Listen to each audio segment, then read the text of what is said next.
इसके पिछली कक्षा में कार्बनिक रसायन ऑर्गेनिक केमिस्ट्री की शुरुआत की थी। कार्बनिक रसायन क्या है और फिर बताया था किस प्रकार से कार्बनिक रसायन की शुरुआत हुई। जैव शक्तिवाद खत्म हुआ और कार्बनिक यौगिकों को प्रयोगशाला में बनाया जाने लगा।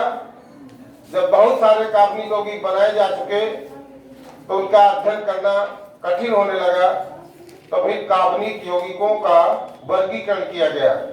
कार्बनिक यौगिक वर्गीकरण को आपको विधिवत बताया जा चुका है। कार्बनिक यौगिकों के वर्गीकरण में आपने देखा दुनिया के जितने भी कार्बनिक यौगिक हैं उनको दो भागों में बांटा गया। कुछ ऐसे कार्बनिक यौगिक हैं जो खुली श्रृंखला वाले होते हैं, अर्थात ऐसे कार्बनिक यौगिक जिनमें कार्बन श्रृंखला में कार्बन के परमाणु स्वतंत्र होते हैं, आपस में जुड़े हुए नहीं होते हैं। ऐसे कार्बनिक यौगिकों को ओपन चेन कंपाउंड या खुली श्रृंखला वाले कार्बनिक यौगिक कहा गया। दूसरे कार्बनिक यौगिक ऐसे कार्बनिक यौगिक थे जिनकी श्रृंखला बंद थी, अर्थात कार्बन परमाणुओं के सिरे खुले हुए नहीं थे, उनको बंद श्रृंखला कार्बनिक यौगिक का नाम दिया गया। बंद श्रृंखला वाले कार्बनिक यौगिकों को फिर आगे बांटा गया और उसके बाद समस्त कार्बनिक यौगिकों के बारे में आपने जानकारी की कि किस तरह से खुली श्रृंखला और बंद श्रृंखला वाले कार्बनिक यौगिक होते हैं। उसके बाद फिर आगे आपको बताया गया था किसी भी कार्बनिक यौगिक के दो भाग होते हैं। यहां से आप समझिए और आगे जहां तक बता पाते हैं ध्यान से सुनिए, समझिए और लिख के चलिएगा। कार्बनिक यौगिकों में दो भाग होते हैं, इसके बारे में आपको बताया था। कोई भी कार्बनिक यौगिक होता है उसके दो भाग आपने पढ़े थे। पहला भाग कहलाता है एल्किल ग्रुप और दूसरा भाग कहलाता है फंक्शनल ग्रुप, क्रियात्मक समूह। कार्बनिक यौगिक के दो महत्वपूर्ण पार्ट होते हैं, एक एल्किल समूह और दूसरा क्रियात्मक समूह। इसके बारे में ध्यान से समझिए। यह कार्बनिक यौगिक का बेस भाग आप समझ रहे हैं। आधार जब तक मजबूत नहीं होगा तब तक कार्बनिक रसायन समझ में नहीं आएगी। कोई भी विषय हो साइंस का, उसको रटा नहीं जाता है, याद नहीं किया जाता है, समझा जाता है। अगर कॉन्सेप्ट क्लियर है तो कुछ भी विषय आपके लिए कठिन नहीं है। इसीलिए जब भी कोई भी विषय साइंस का, उसके कॉन्सेप्ट पर आप जाइए। कॉन्सेप्ट क्लियर की अगर है तो फिर याद करने की आवश्यकता नहीं है। इसीलिए हमेशा कॉन्सेप्ट पर ध्यान देना है। एल्किल समूह क्या होते हैं, ये जगह जगह नाम आपको देखने को मिलेगा, जगह जगह लिखा हुआ मिलेगा। एल्किल समूह क्या होते हैं आपको इसके पहले क्लास में एल्केन क्या होते हैं, एल्कीन क्या होते हैं और एल्काइन क्या होते हैं, इसके बारे में विधिवत बताया जा चुका है। एल्केन, एल्कीन और एल्काइन, इनके सामान्य सूत्र भी बताए जा चुके हैं। एल्केन का सामान्य सूत्र CnH2n+2 होता है, एल्कीन का सामान्य सूत्र CnH2n होता है और एल्काइन का सामान्य सूत्र CnH2n-2 होता है। सामान्य सूत्रों से आपने उस समूह के सभी तत्वों के बारे में जानकारी हासिल कर लेते हो। एल्केन में बताया था, एल्केन श्रेणी का सबसे पहला सदस्य CH4 अर्थात मेथेन होता है। एल्कीन श्रेणी का पहला सदस्य आपने पढ़ा था एथिलीन होता है C2H4 और एल्काइन श्रेणी का पहला सदस्य C2H2 होता है अर्थात एसेटिलीन होता है। एल्केन के बारे में आपने पढ़ा था कि एल्केन ऐसे कार्बनिक यौगिक, खुली श्रृंखला वाले कार्बनिक यौगिक होते हैं जिनमें कार्बन की चारों संयोजकताएं एकल बंध द्वारा संतुष्ट होती हैं, कहीं पर भी डबल बॉन्ड या ट्रिपल बॉन्ड नहीं आता है। जबकि एल्कीन श्रेणी के कार्बनिक यौगिक ऐसे कार्बनिक यौगिक होते हैं जिनमें कार्बन की संयोजकता कहीं न कहीं द्विबंध द्वारा जुड़ी हुई होती है। एल्काइल श्रेणी के सदस्य ऐसे सदस्य होते हैं जिनमें कार्बन की संयोजकता त्रिबंध द्वारा संतुष्ट होती है। अर्थात जब हम हाइड्रोकार्बन आपको पढ़ा रहे थे तो बताया था कि हाइड्रोकार्बन दो तरह से आपने पढ़े थे। एक पढ़ा था संतृप्त या सैचुरेटेड हाइड्रोकार्बन और दूसरा पढ़ा था असंतृप्त या अनसैचुरेटेड हाइड्रोकार्बन। संतृप्त और असंतृप्त हाइड्रोकार्बन बारे में आपने पढ़ लिया है। संतृप्त हाइड्रोकार्बन को ही एल्केन कहा जाता है। ऐसे आपने पढ़ा था कि ऐसे हाइड्रोकार्बन जिनमें कार्बन की चारों संयोजकताएं सिर्फ एकल बंध द्वारा जुड़ी होती हैं संतृप्त हाइड्रोकार्बन कहलाते हैं। असंतृप्त में आपने पढ़ा था कि इसमें दो पार्ट होते हैं, एल्कीन और एल्काइन। एल्कीन वे असंतृप्त हाइड्रोकार्बन है जिनमें कार्बन की संयोजकता द्विबंध द्वारा, और एल्काइन ऐसे असंतृप्त या अनसैचुरेटेड हाइड्रोकार्बन है जिनमें कार्बन की संयोजकता त्रिबंध द्वारा जुड़ी होती है। यह आपने पढ़ लिया है। अब एल्किल समूह समझना है। एल्किल समूह बताता किसी भी कार्बनिक यौगिक के दो भाग होते हैं, एक भाग एल्किल समूह और दूसरा भाग क्रियात्मक समूह कहलाता है। सपोज करिए हमने फार्मूला लिखा CH3OH, दूसरा लिखा C2H5OH, तीसरा लिखा C3H7OH। पहला वाला मेथाइल अल्कोहल पढ़ते हैं इसको। अभी आगे आप सारे कार्बनिक यौगिकों के बारे में जानेंगे। इसको आप पढ़ते हैं एथाइल अल्कोहल। इसी तरह इसको पढ़ते हैं propyl alcohol. Methyl alcohol, ethyl alcohol, propyl alcohol, butyl alcohol, इस तरह से आप पढ़ते हैं। तो आप देख रहे हैं CH3OH और C2H5OH, इसमें दो पार्ट है, एक भाग ये है और एक भाग ये है। इस कार्बनिक यौगिक का इधर का भाग एल्किल समूह और दूसरा भाग क्रियात्मक समूह कहलाता है। एल्किल समूह किसी भी कार्बनिक यौगिक का वह भाग होता है जिस पर उसकी फिजिकल प्रॉपर्टीज डिपेंड करती है। फिजिकल प्रॉपर्टी यानी भौतिक गुणधर्म। ऐसे कार्बनिक यौगिक जिनमें दो भाग होते हैं, एक भाग एल्किल ग्रुप और दूसरा भाग क्रियात्मक समूह या फंक्शनल ग्रुप कहलाता है। एल्किल ग्रुप कार्बनिक यौगिक का वह भाग होता है जिस पर उसके भौतिक गुणधर्म निर्भर करते हैं। जितने भी यौगिक आप पढ़ेंगे उनकी प्रॉपर्टीज जब आप पढ़ेंगे तो पाएंगे कि यौगिकों की प्रॉपर्टी दो तरह से बटी होती है, भौतिक गुणधर्म और रासायनिक गुणधर्म। भौतिक गुणधर्म कौन से? जैसे उस कार्बनिक यौगिक की विलेयता किस में होती है, उस कार्बनिक यौगिक का अगर द्रव है तो उसका क्वथनांक कितना है, ठोस है तो उसका गलनांक कितना है, उसका घनत्व क्या है, उसकी विलेयता क्या है, ये सभी गुण कहलाते हैं भौतिक गुणधर्म। और रासायनिक गुणधर्म ऐसे गुणधर्म होते हैं जो विभिन्न यौगिकों से क्रिया करने पर अलग अलग उत्पाद बनाते हैं, वो केमिकल प्रॉपर्टीज कहलाती हैं। तो भौतिक गुणधर्म एल्किल समूह पर निर्भर करते हैं और रासायनिक गुणधर्म उसके क्रियात्मक समूह पर निर्भर करते हैं। ये इसका फंक्शनल ग्रुप है। फंक्शनल ग्रुप यानी क्रियात्मक समूह।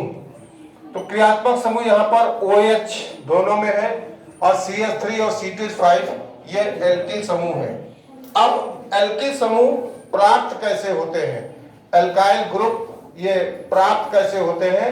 तो किसी भी एल्केन श्रेणी के सदस्य से, एल्केन श्रेणी के सदस्य से यदि एक हाइड्रोजन परमाणु को कम कर दिया जाए, किसी भी एल्केन श्रेणी से यदि एक हाइड्रोजन परमाणु को कम कर दिया जाए तो जो प्राप्त समूह होता है वह एल्किल समूह कहलाता है।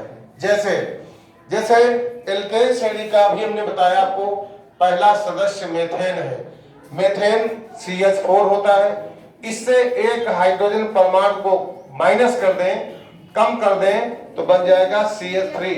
अब इस एल्केन अर्थात मेथेन से प्राप्त जो एल्किल समूह होगा वो कहलाएगा मिथाइल या मेथिल कह सकते हो।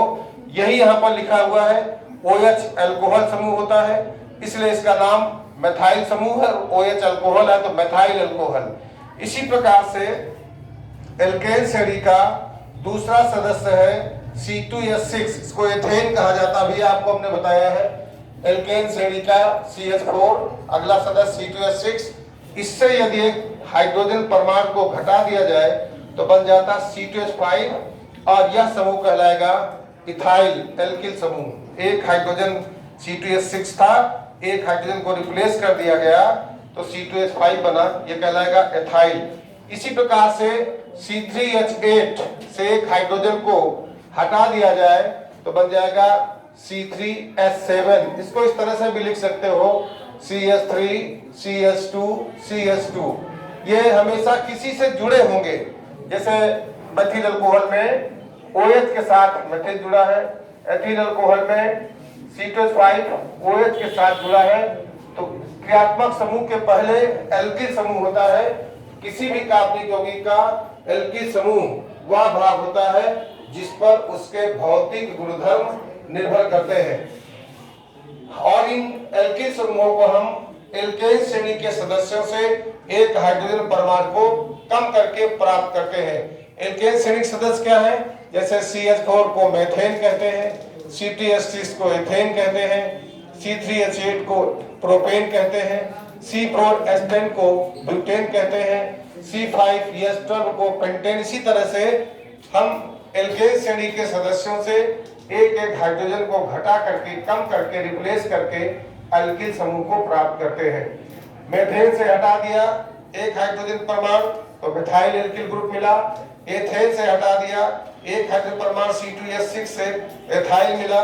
इसी प्रकार से प्रोपाइल, ब्यूटाइल, पेंटाइल आदि एल्किल समूह को प्राप्त किया जा सकता है। तो एल्किल समूह क्या है और इसे कैसे प्राप्त करेंगे और किसी भी कार्बनिक यौगिक में एल्किल समूह का क्या महत्व है समझ लिया आपने।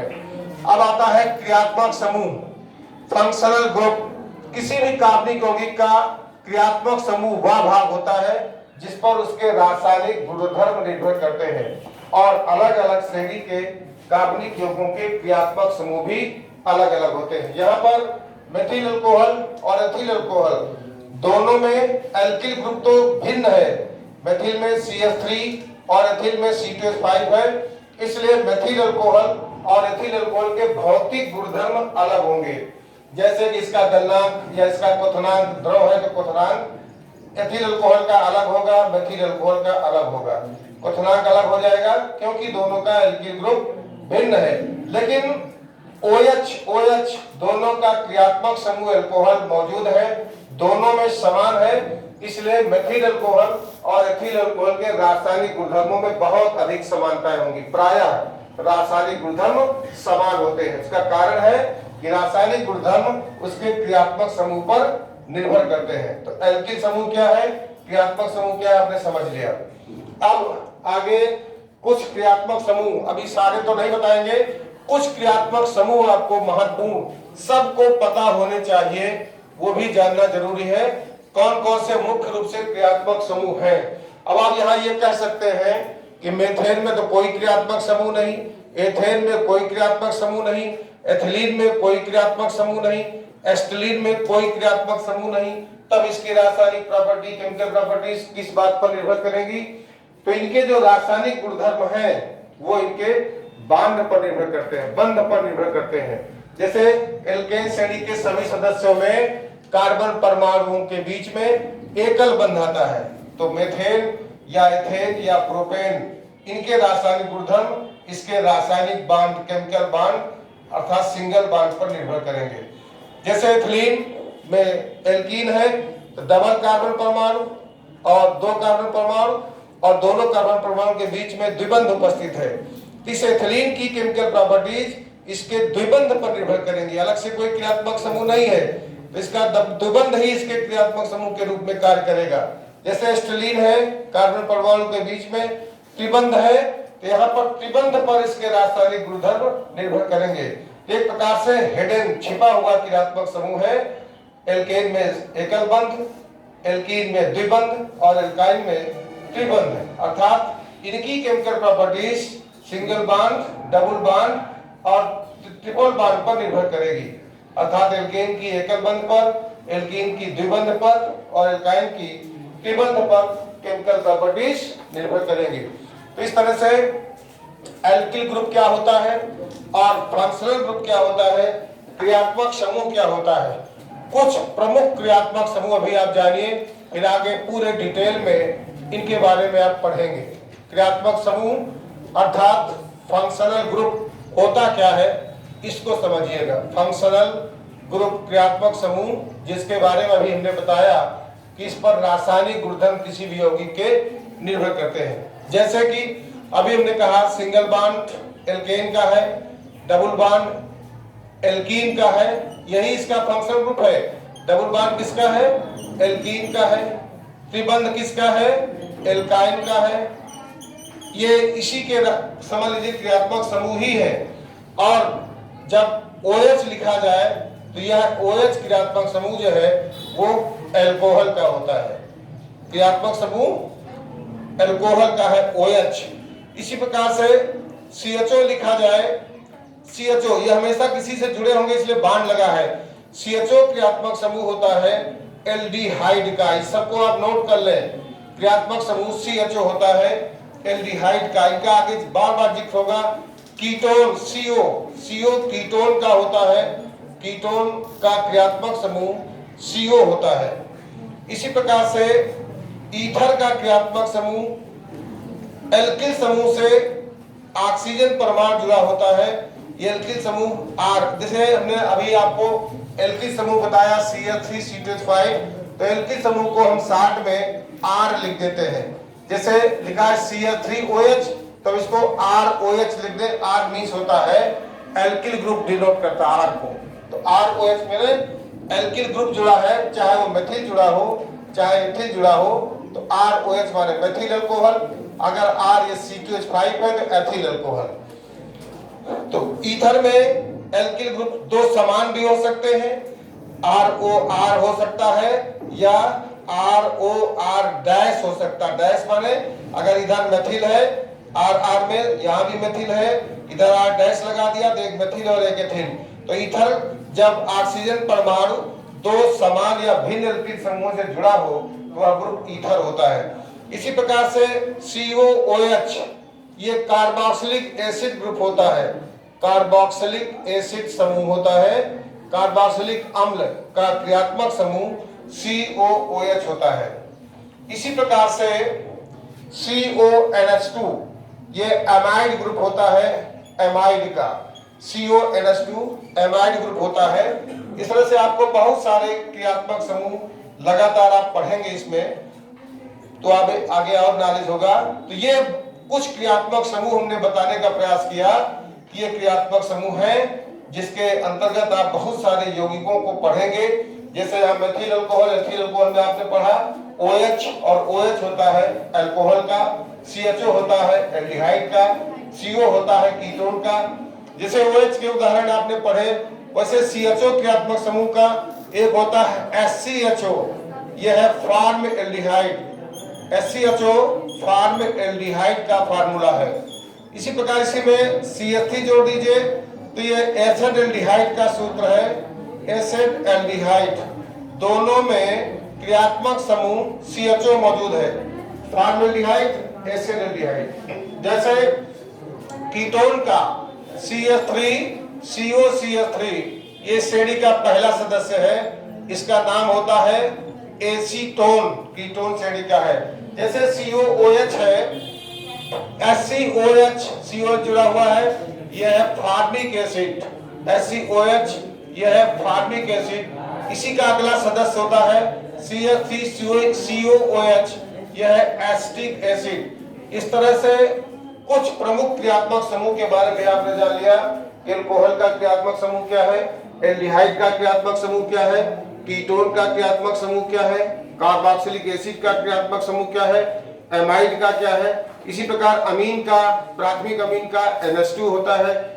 इसी प्रकार से एस्टर का COOR होता है, COOR। इस तरह से और क्या CN नाइट्राइल समूह होता है। तो आगे आप क्रियात्मक समूह के बारे में पढ़ेंगे। अब आपने इतना समझ लिया है, अगला महत्वपूर्ण टॉपिक है इसी चैप्टर के अंतर्गत बेसिक कॉन्सेप्ट में वो भी आता है, उसको कहते हैं होमोलॉगस सीरीज। बहुत इंपॉर्टेंट है, बहुत ध्यान से समझिएगा। Homologous series, homologous series. सजाती श्रेणी क्या है, इसको ध्यान से समझिएगा। बहुत पूछा जाता है कि सजाती श्रेणी से आप क्या समझते हैं। नाम इसका आपने सुना होगा, 10th में भी इसके बारे में बताया जाता है। सजाती श्रेणी को ध्यान से समझिए।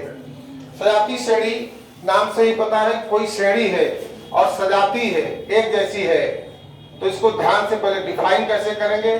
तो ऐसे कार्बनिक यौगिक, ध्यान सुनिएगा, ऐसे कार्बनिक यौगिक जिनमें समान क्रियात्मक समूह उपस्थित होता है, ऐसे कार्बनिक यौगिक जिनमें समान क्रियात्मक समूह उपस्थित होता है, जब उनको बढ़ते हुए अनुभाग के क्रम में रखते हैं तो एक श्रेणी प्राप्त होती है और श्रेणी के दो क्रमागत सदस्यों के बीच CH2 का एक निश्चित अंतर होता है। तो ऐसे कार्बनिक यौगिक जिनमें समान क्रियात्मक समूह, याद रखिएगा क्रियात्मक समूह समान होना जरूरी है।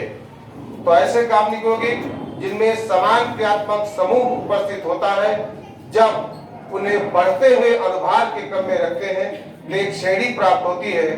इसी प्राप्त श्रेणी को सजाती श्रेणी कहा जाता है। Those organic compounds which have same functional group, when they placed in their increasing molecular weight, then they form a series known as homologous series।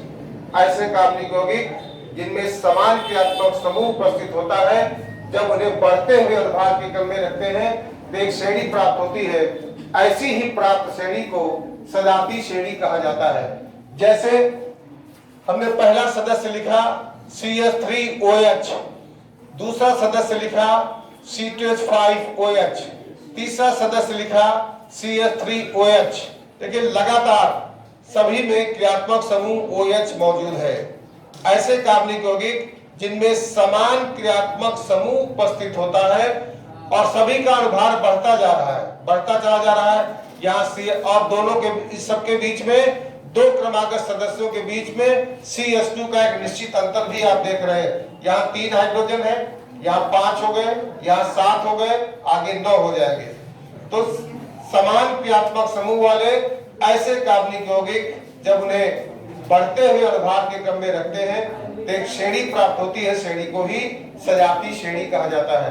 तो जैसे उदाहरण के तौर पर अल्कोहल की होमोलागस सीरीज, अल्कोहल की होमोलागस सीरीज, अल्कोहल की सजाती श्रेणी, सभी में देखिएगा क्रियात्मक समूह समान है और सभी का अनुभार बढ़ता जाएगा। बढ़ते हुए अनुभाग के क्रम में रखते हैं तो एक श्रेणी बनाते हैं, यही श्रेणी कहलाती है सजाती श्रेणी। क्लियर। अब आता है जैसे एल्केन की सजाती श्रेणी, एल्केन की भी सजाती श्रेणी आप बता सकते हैं, सबने पढ़ा है। एल्केन की सजाती श्रेणी होमोलॉगस सीरीज ऑफ एल्केन, जैसे CH4 methane, C2H6 ethane, C3H8 propane, C4 एस्टेन ब्यूटेन। ऐसे ही इनको बढ़ते हुए अनुभाग के क्रम में रखते हैं तो एक श्रेणी प्राप्त होगी जिसे सजाती श्रेणी के नाम से जाना जाएगा। अब आता है सजाती श्रेणी की विशेषताएं क्या है। सजाती श्रेणी की विशेषताएं क्या है, क्या खासियत होती है, यह भी आपको समझना जरूरी है। कैरेक्टरिस्टिक्स ऑफ होमोलॉगस सीरीज अपने आप जान सकते हैं। अभी हमने बताया कि ऐसे कार्बनिक यौगिक जिनमें समान क्रियात्मक समूह उपस्थित होता है सजाती श्रेणी बनाते हैं। पहली विशेषता क्या हुई, एक ही सजाती श्रेणी के सभी सदस्यों में समान क्रियात्मक समूह उपस्थित होता है। पहली विशेषता क्या हो गई, एक ही सजाती श्रेणी के सभी सदस्यों में समान क्रियात्मक समूह उपस्थित होता है।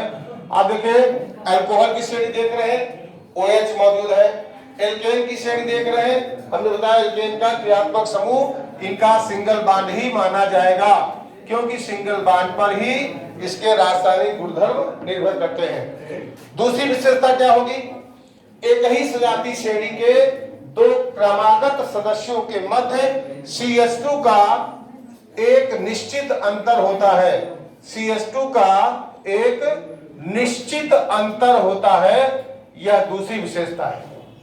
एक ही सजाती श्रेणी के किन्हीं दो क्रमागत सदस्यों के मध्य CH2 का एक निश्चित अंतर होता है। जैसे देखिए CH4 है, कार्बन 1 से 2 हो गए, हाइड्रोजन 4 से 6 हो गए। CH2 का देखिए एक कार्बन बढ़ रहा तो 2 हाइड्रोजन, एक कार्बन बढ़ा 2 से 3 हुआ तो हाइड्रोजन 2 बढ़ गए, कार्बन 3 से 4 हुए तो हाइड्रोजन 8 से 10 हो गए। तो CH2 का एक निश्चित अंतर होता है। तीसरी विशेषता क्या हो सकती है? एक ही सजातीय श्रेणी के सदस्यों का सामान्य सूत्र भी समान होता है। सामान्य सूत्र, जनरल फार्मूला, सामान्य सूत्र में भी समानता होती है। जैसे एल्केन श्रेणी का सामान्य सूत्र भी हमने बताया था CnH2n+2 होता है। यह सामान्य सूत्र सभी में लागू होगा।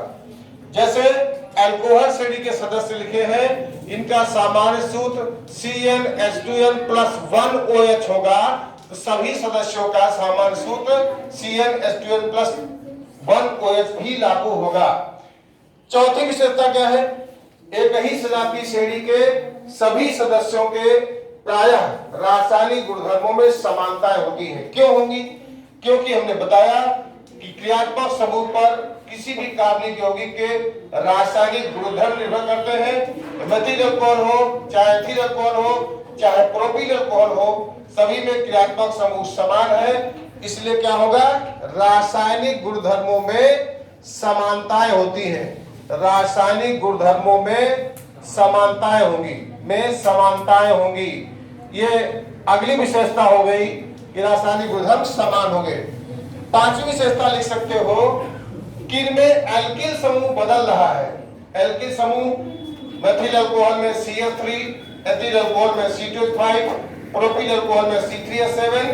क्योंकि एल्किल समूह भिन्न है और एल्किल समूह पर किसी भी कार्बनिक यौगिक के भौतिक गुणधर्म निर्भर करते हैं, इसलिए क्रियात्मक समूह समान होने के कारण रासायनिक गुणधर्मों में तो समानताएं होंगी, लेकिन भौतिक गुणधर्मों में भिन्नता होगी। और अगली विशेषता क्या लिख सकते हो? एक ही श्रेणी के सदस्यों के बनाने की सामान्य विधियों में भी समानता होती है। बनाने की सामान्य विधियों में भी समानता होती है। जैसे मेथेन आपने कक्षा 10 में 10th में पढ़ा होगा।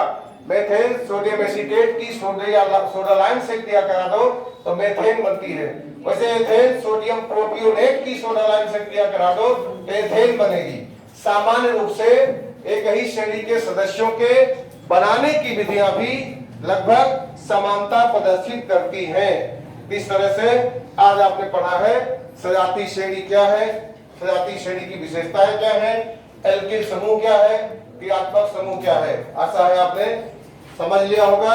आगे इसी चैप्टर में अब कार्बनिक यौगिकों का नामकरण, ये जब बेसिक कॉन्सेप्ट क्लियर रहेगा तो नामकरण बहुत विधिवत समझ में आ जाएगा। ठीक है ना? तो आज के लिए इतना पर्याप्त है। शेष अगले क्लास में आपको समझाया जाएगा। धन्यवाद।